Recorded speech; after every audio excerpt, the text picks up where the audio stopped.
My son told me the ghosts were waving at him from the trees. I laughed and told him monsters weren't real. I was right, monsters aren't real, but men with masks and knives are, and they had been watching my children sleep for 3 days. The beach was supposed to be a sanctuary. After a year of grueling work and the constant hum of city life, my wife, Sarah, and I decided our family needed the salt air. We found a beautiful Airbnb, a secluded cottage at the end of a dead-end street. It wasn't directly on the sand, but it backed up to a dark, slow-moving creek that fed into the ocean. It felt private. It felt safe. The first day was perfect. My 13-year-old daughter, Maya, and my 8-year-old son, Leo, actually got along. They built sandcastles until their fingernails were caked in grit and their skin smelled like coconut sunscreen. We headed back to the house around 5 p.m., exhausted and happy. The house was tucked behind a thick line of trees. Sarah, who loves to cook, began preparing a massive seafood pasta while I played Uno with the kids. Everything felt normal, until the next morning. At breakfast, Leo looked like he hadn't slept a wink. He was pale, picking at his scrambled eggs with a trembling fork. "Leo, buddy, what's up?" I asked, ruffling his hair. He didn't look up. "The ghosts, Dad. They were in the backyard last night." Sarah and I shared a look, that parental look that dismisses imagination. "The backyard is just woods, Leo. Probably just shadows from the trees," I said gently. "No," Leo whispered, a tear escaping. "They weren't trees. There were 3 of them. They came out of the creek and walked right up to the glass. One of them," he waved at me. "Then they went back into the trees and just stood there. Watching. We did the 'ghosts aren't real' speech for an hour. We told him the wind makes the branches move. We told him the moonlight plays tricks. By lunchtime, he seemed better, but the seed of unease had been planted. That afternoon, we returned from the beach to find the front door unlocked. I'm a stickler for locks, obsessive, even. Sarah claimed she might have forgotten, but a cold knot formed in my stomach. I walked through the house. Nothing was missing. No electronics gone, no jewelry moved. I brushed it off, blaming the chaos of packing beach gear. That night, the atmosphere changed. The air felt heavy, and the silence of the dead-end street felt like a trap. Sarah and I stayed up late, sharing a bottle of wine in the kitchen. Just as we were about to head to bed, a frantic tapping came at our bedroom door. It was Leo. He wasn't just crying, he was vibrating with pure terror. "They're back," he choked out. "The ghosts. One of them tapped on my window. He told me if I screamed, he would hurt you and Maya. He said he'd leave if I just opened the door." I felt a surge of protective rage. I grabbed a heavy wooden walking stick I'd seen in the hallway and ran to the backyard windows. I flipped on the floodlights. The yard was empty. The trees stood still. The creek was a black ribbon of glass. "There's nothing there, Leo. See?" I shouted, perhaps too loudly, trying to convince myself. But then I saw it. In the mud near the sliding glass door, there were footprints. Not the prints of a ghost, the clear, deep treads of heavy work boots. Leo slept between us that night. I didn't sleep at all. I sat upright, clutching that walking stick, watching the door. By the 3rd day, the vacation was ruined. The kids were on edge, and Sarah was constantly looking over her shoulder. I proposed a family campout in the living room to make Leo feel safe. We moved the mattresses, made a fort, and all huddled together. At 2:30 a.m., I felt a small, cold hand squeeze my arm. "Dad," Leo whispered. "Look at the door." I looked. My blood turned to ice. Standing on the other side of the sliding glass door were 3 figures. They weren't ghosts. They were men dressed in head-to-toe black tactical gear. But it was the masks that burned into my brain, creepy, pitch-black hoods with bulging, white plastic eyes that looked like giant golf balls. They weren't hiding anymore. One of them was leaning his forehead against the glass, staring directly at our makeshift bed. Another was slowly, methodically turning the handle of the sliding door. Clack. Clack. Clack. Sarah, wake up. Maya, get up. I roared. The house exploded into chaos. My daughter started screaming, those high-pitched, primal screams that you only hear in nightmares. The figure on the left pulled a long, serrated hunting knife from his belt and began tapping it against the glass, keeping time with Maya's screams. He was taunting us. He was enjoying the terror. Call 911. Now. I yelled at Maya. I stood in front of my family, shaking the walking stick at the glass like a madman. The men didn't flinch. They just watched us, their white-eyed masks reflecting the moonlight. They knew they had cut us off. They knew we were at the end of a dead-end road. Then, the flashing blue and red lights cut through the trees. Maya had managed to get through to dispatch. One of the men turned to run, but a police officer came charging out of the tree lane, tackling him into the mud. The other two bolted toward the creek, but the police had surrounded the perimeter. When the masks were finally pulled off, I expected to see monsters.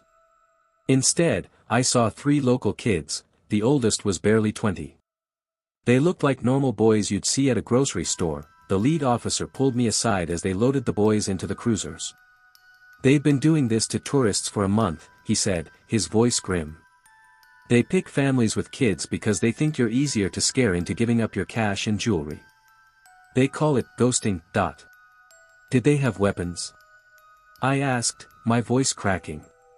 All 3 had knives, the officer replied.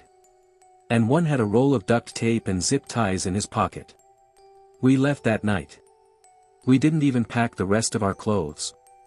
As I drove away from that beach town, I looked in the rearview mirror and saw the creek, dark and silent. I realized then that the physical scars heal, but the mental ones stay forever. My son still won't sleep near a window. And I still can't look at a sliding glass door without seeing those bulging, white eyes staring back at me from the dark. I checked the locks 3 times. I scanned every window. I felt safe because the world was locked outside. What I didn't realize was that I hadn't locked him out, I had locked us both in. The Adirondacks in autumn are a masterpiece of dying colors. Crimson, gold, and burnt orange leaves coat the winding mountain passes like a heavy, silent blanket. For most, it's a getaway. For me, it was a necessity. My job as a corporate consultant meant I spent 300 days a year in sterile hotel rooms with flickering fluorescent lights and the smell of industrial carpet cleaner. When a project brought me to upstate New York, I decided to bypass the Hilton and find something that felt real. I found it on Airbnb, a secluded cabin nestled deep within the timberline, miles from the nearest neighbor. The listing described it as a sanctuary of silence. The photos showed a wraparound deck overlooking a steep ravine and a kitchen that looked like it belonged in a magazine. The host, a woman named Sarah, was brief but polite in her messages. She gave me the keypad code and told me the pantry was stocked. I arrived on Friday evening as the sun was dipping behind the jagged peaks. The silence was immediate. It wasn't the peaceful silence of a library, it was a heavy, expectant silence, the kind that makes you feel like the woods are holding their breath. After settling in, I performed my usual ritual. I am a city person by birth, which means I am inherently suspicious of the dark. I walked through the house, checking the heavy deadbolt on the front door. I slid the bar across the glass sliding door in the kitchen. I checked the windows in the guest room. 3 times. I clicked the locks, rattled the handles, and confirmed I was alone. The first sign that something was off came Saturday morning. I went for a jog along the trail that cut through the property. The air was crisp, lung-chillingly cold, but every few hundred yards. I stopped. I had that prickle on the back of my neck, the unmistakable sensation of eyes on my back. I scanned the tree line, expecting to see a deer or perhaps a black bear. There was nothing. Just the swaying of hemlocks and the distant rush of a creek. It's just the isolation, I whispered to myself, my voice sounding thin in the vastness of the forest. That evening, I had to head into town for a dinner meeting with my colleagues. The restaurant was warm, filled with the clinking of silverware and human laughter. I found myself lingering, ordering a second coffee I didn't need, just to avoid going back to that silent house. When my coworker, Mark, suggested an after-party, I almost begged them to come back to the cabin. But they were tired, and by 10 p.m., I was driving back up the pitch-black mountain road alone. The drive was a battle between my logic and my instinct. The house is secure, logic said. Something is wrong, instinct hissed. When I entered the cabin, it was freezing. I had left the heat on, but a chill seemed to have settled into the floorboards. I did my rounds again. Front door. Locked. Kitchen slider. Locked. Bedroom window. Locked. I checked them 3 times, my fingers bruising from how hard I pressed the locks. I tried to sleep, but the house started talking. Every old wooden beam groaned. Every gust of wind sounded like a footstep on the deck. Around midnight, the stress became too much. I needed a cigarette, a habit I usually kept hidden, but tonight, it was the only thing that could steady my hands. I grabbed my phone and my pack, heading downstairs in the dark. I didn't turn on the lights, the moonlight hitting the white quartz countertops in the kitchen provided enough of a ghostly glow. As I reached the bottom of the stairs, I stopped. The kitchen was an open-concept space. From the stairs, you could see the island and the large walk-in pantry/closet off to the right. The moonlight was coming through the window. But a portion of the floor was in total shadow. The shadow was moving. At first, I thought it was a tree swaying outside, but the movement was rhythmic. Breathing. I froze, my heart hammering against my ribs so loudly I thought it would wake the forest. I reached for the light switch on the wall, my fingers trembling so violently I missed it twice. Click. The overhead LEDs flooded the room with a harsh, unforgiving light. There, leaning against the kitchen island, was a man. He was tall, dressed in a tattered flannel shirt and grease-stained jeans. His hair was a matted, shaggy mess that hung over his eyes, and his beard was thick and unkempt. He wasn't holding a weapon, but he was holding something worse, a half-eaten bag of my pretzels and a beer he had taken from the fridge. We stood in a horrific standoff. For 10 seconds, neither of us breathed. He looked at me not with surprise, but with a terrifying, hollow familiarity. Then, without a word, he lunged. He didn't run like a normal person, he scrambled, a desperate, frantic movement. Because the kitchen island was between us, he had to pivot to the left. That half-second saved my life. I spun on my heel and sprinted back up the stairs, my socks slipping on the polished wood. I slammed my bedroom door and turned the lock just as his weight hit the other side. Thump. I pushed my dresser in front of the door, screaming at the top of my lungs. I scrambled into the closet, dialing 911. There's a man in the house. Please, God, help me. I sobbed into the phone.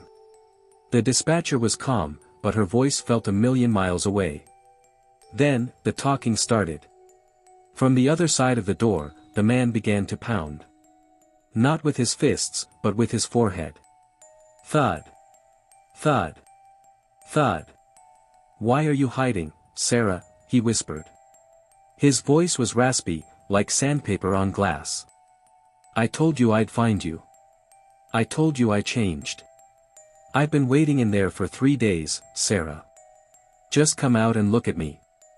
I realized then with a jolt of pure electricity, he didn't know who I was. He thought I was the owner. He had been living in the pantry closet, inches away from where I made my coffee, watching me for the last 48 hours. He had watched me sleep. He had watched me check the locks, laughing silently because he was already inside. The wood of the door began to splinter. A fist punched through the center panel. I saw his skin, pale, scarred, and dusty. I love you, Sarah, he screamed, his voice cracking into a manic shriek. The sirens saved me. They cut through the mountain air like a blade. I heard the front door being kicked in, the heavy boots of the police, and the sound of a struggle. I didn't wait. I opened my bedroom window, crawled onto the porch roof, and jumped into the snow and dirt below.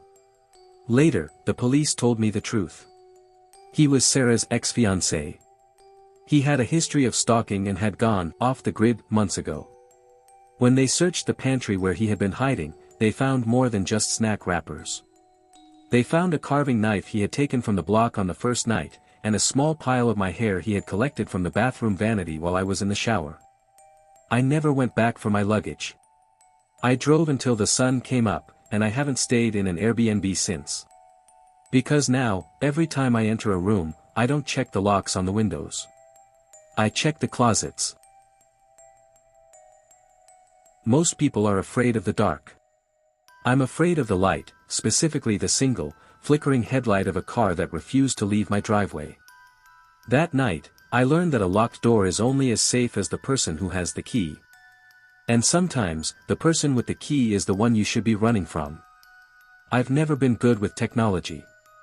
My fiancée, Elena, usually handles the digital side of our lives, so when I had a high-stakes job interview 5 hours away in a different state, she was the one who insisted on booking an Airbnb. It's better than a hotel, she told me over the phone. It's a home. You'll feel relaxed. You'll crush the interview. The house was a charming, 2-story craftsman in a quiet, older neighborhood. The host, a man named Marcus, seemed like the pinnacle of hospitality. He messaged me early in the day, "The place is ready. I've sent you the code for the keypad. Get some rest and good luck tomorrow." I arrived around 1 p.m. The keypad was one of those modern, sleek designs where you just press a button to lock it. For someone like me, it was a marvel. I spent the afternoon prepping, ironed my suit, and by 3 p.m., I was at the interview. It went well, or so I thought, but as any nervous job seeker knows, the hours following an interview are spent in a mental prison of second-guessing. By 8 p.m., I was back at the house with a bag of greasy tacos, looking for a distraction. I didn't feel like sleeping in a stranger's bed. I've always had a phobia of used sheets, even if they smell like bleach, so I decided to camp out on the massive, wraparound sectional sofa in the living room. It was positioned perfectly in front of a fireplace with a giant TV mounted above it. At 11 p.m., I was halfway through a movie, the surround sound humming with the low bass of an action sequence, when I started to drift off. Ding dong. The sound was sharp, cutting through the cinematic explosions. I sat bolt upright, my heart hammering. I checked my phone. 11:33 p.m. In a quiet neighborhood like this, a doorbell at midnight is a gunshot. I stayed still, hoping it was a mistake. Maybe a neighbor had the wrong house. Ding dong. It was insistent. I stood up, my joints stiff. I didn't turn on the porch light. Instead, I crept to the front window and pulled the heavy curtain back just an inch. Under the dim street lamp stood a man. He was painfully thin, his clothes hanging off his frame like rags on a scarecrow. He was looking down at his feet, clutching a small, grease-stained brown paper bag. He looked motionless, almost catatonic. I opened the heavy wooden door but kept the glass storm door locked between us. "Can I help you?" I asked, my voice tighter than I intended. The man didn't look up. His voice was a flat, eerie monotone. "I have your pizza delivery." I looked at the small brown bag in his hand. It was barely big enough to hold a couple of cookies, let alone a pizza. "I didn't order anything," I said. "You've got the wrong house." "This is 412 Maple Street?" he asked, still staring at his shoes. "Yes, but I didn't order any food. Good night." I shut the door and locked the deadbolt, feeling a shiver crawl up my spine. I walked back to the couch, but before I could sit down, ding dong. I marched back, anger bubbling over my fear. I swung the door open. "Listen, I told you. Pizza delivery for 412 Maple," he repeated. His voice hadn't changed pitch or tone. It was like a recording. As he spoke, I noticed his hand. He wasn't reaching for the bag anymore. He was reaching for the handle of the storm door. He began to pull on it, slowly, rhythmically. Clack. Clack. Clack. "Leave, or I'm calling the police," I yelled. I slammed the wooden door and leaned my back against it, breathing hard. I waited. 5 minutes. 10. I sneaked back to the window. He was gone from the porch, but a beat-up red sedan was now idling in the driveway. The car was a wreck, but what caught my eye was the passenger side headlight. It was smashed, casting a distorted, jagged beam of light directly into the living room window. I was more annoyed than terrified at this point. I figured he was a confused delivery driver or someone high on something, waiting for the customer to realize their mistake. I went to the kitchen to grab a glass of water, trying to ignore the high beam cutting through the house. When I came back, I looked out again. The car was still there, engine humming. But the driver's seat was empty. My stomach dropped. I hadn't seen him get out. I hadn't heard a car door. Panic, real and cold, finally set in. I grabbed my phone and retreated upstairs to the master bedroom. I messaged Marcus, the host, "Hey, there's a guy in a red sedan in the driveway acting very strange. Do you know him?" No response. I spent the next 4 hours sitting on the floor of the bedroom, watching the driveway from the corner of the window. At 2 a.m., the red sedan finally backed out and disappeared down the street. I stayed awake, the silence of the house now feeling predatory.